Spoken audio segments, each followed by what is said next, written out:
Go to Skype right now and bring in Chris Chase. He is a sports writer for USA Today, and his most recent article in that newspaper is Tennis Dead in America. Chris, welcome to the show, and I've got to admit, true confessions here, I also do not know. I could not have named you the winner of last year's U.S. Open, so I think you got something here in this article. I'm telling you, I talked to 35 people, 20 of whom were in sports media, 15 of whom are sports fans, casually follow football, baseball, whatever.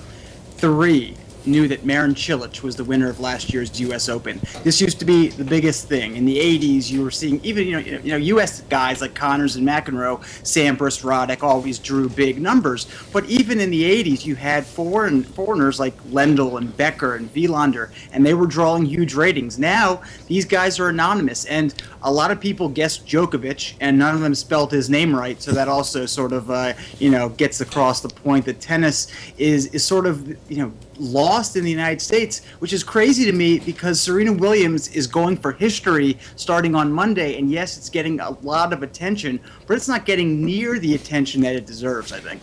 Chris, we've seen what's happened to boxing in regard to you don't have a heavyweight. You don't have a heavyweight that's got a name. The last one was Mike Tyson.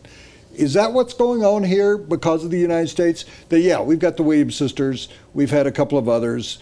Women players. We haven't had a male player, and you mentioned a few of them, but you got to go back to McEnroe, and you have to go back to Connors, and you have to go back to the guy who won so many British Open or Wimbledons that I was with. Sampras, yeah. Yeah, we've lost it. We don't have any young players. We don't have any good players in this country. Where'd it go? That's a long answer. Possibly. Well, it's a chicken and egg answer as well, isn't it? Yeah. Well, I think in terms of Serena and the other women, I think unfortunately there's this sexist culture in sports where they're not going to be as big as a male player would be. I think we've seen that just by ratings. This was the first time ever that a women's final has sold out before a men's final at the U.S. Open, solely because people are hoping Serena will be in that final. As for where everyone is, I just have a feeling that tennis, that this culture we have, there's all this talk about, James Harrison talking about participation trophies and everyone being a winner. I think tennis is a very hard sport to come up in. You have to spend a lot of money to become a good tennis player, and it's a lot easier to be on a team, to be on a soccer team or football team or a lacrosse team where you don't bear the burden of losing. In tennis, it's all you out there. There's no one else. I think it's the incredibly difficult mental sport, and I think our sports culture in the U.S. has a little bit to do with why we haven't had a start. Well, Chris, going back to what Woody brought up, if we had an American male who started dominating once again, or at least winning a modicum of tournaments, would that help bring the sport back in this country? I don't think it would bring it back totally. I don't think the Cincinnati Open and the Winston-Salem Open would be getting huge numbers. I think it'd be a lot like boxing, where you get your Mayweather-Pacquiao, and it would be a big deal for 4 weeks. It would be like track and swimming, where during the Olympics it's very big, but then you don't hear about it. But, there's no buzz for this U.S. Open. People probably couldn't, I should have asked people who the highest-ranked American man is, and they probably wouldn't have guessed John Isner.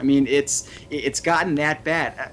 Even Federer, for when he was in his magical years from 2004 to 2007, no one in America, very few in America, were really appreciating how great he was. It took until he stopped being great for people to realize how great he was, and now he's pretty big here. But it's crazy. They'll get 750,000 fans to the U.S. Open in New York, yet the TV ratings for the men's final will be scant because it's going up against week 1 of the NFL, and that's a big problem as well. I've been to a number of, probably a half dozen U.S. Opens. I've been to 10 Wimbledons, and it's almost like the venues are more important. You just brought up the venues are more important. The U.S. Open and the excitement there, it's sort of a street sort of open to me. Wimbledon's the gentleman's game, on a grass court. France has the history with the clay, and Australian Open is kind of, the beer man's open. It seems like it's... The venues have become the personalities. Yeah, is there something to what I think about that? Or is...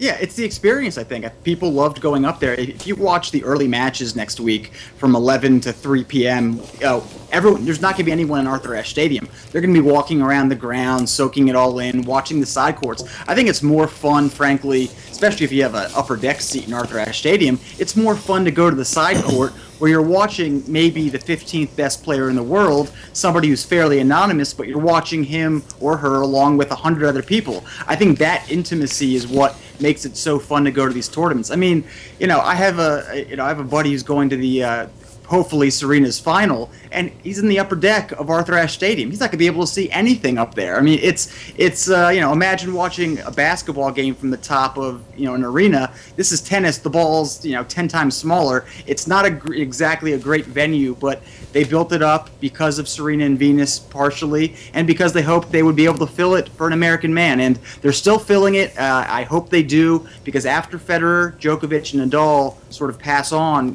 tennis-wise, I don't know who's going to come in and fill the void. Final question for me, but then has it become just a niche sport? I mean, is there a possibility that there's still love for tennis throughout the rest of the world? Well, yeah, and I wanted to ask that too. Has it lost steam in Europe and in Asia, or has it maintained its popularity? It's still huge in Europe. It's still huge. It's gotten even bigger in Asia because Kei Nishikori was from Japan, was in the U.S. Open final. Li Na won 2 Grand Slams, so she opened the game to China. So it became very big over there.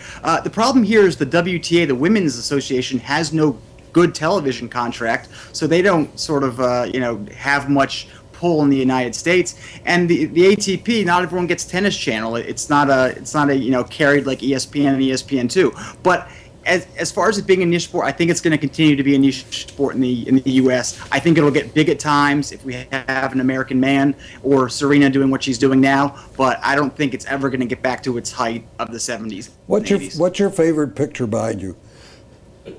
Oh, it's a print of the Ali Foreman Rumble in the Jungle there. Yeah.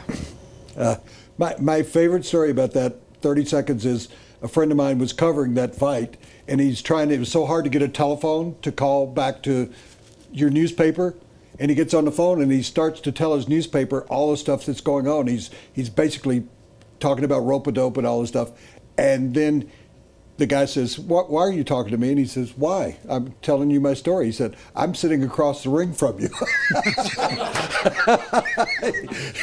The phone lines were so bad over there that he thought I was talking to the New York Times. He was talking to the guy who says, hi, I'm over here. So, Chris, really appreciate your time. Twitter handle? Chris Chase, FTW. All right, and of course, everybody can go to usatoday.com and read your stuff as well. Great for you to be on again. I hope you'll join us from time to time when you come up with these other next. What is your next big story? Is boxing the world's? He's thinking of one now. Sure we're talking about Tom Brady a lot. Thanks, Chris, thank you. All right, what do you? Thanks, guys. Chris Chase from USA Today, and that portion of the big stuff brought Were to you by here when he was on Grand before? Prix, of course, Grand Prix Motorsports, your source for the original motorcycle. That would be Indian motorcycles. So check out the newest line of Indian cycles at Grand Prix Motorsports on County Line and Santa Fe. And Scott is really enjoying his ride. That's Scott.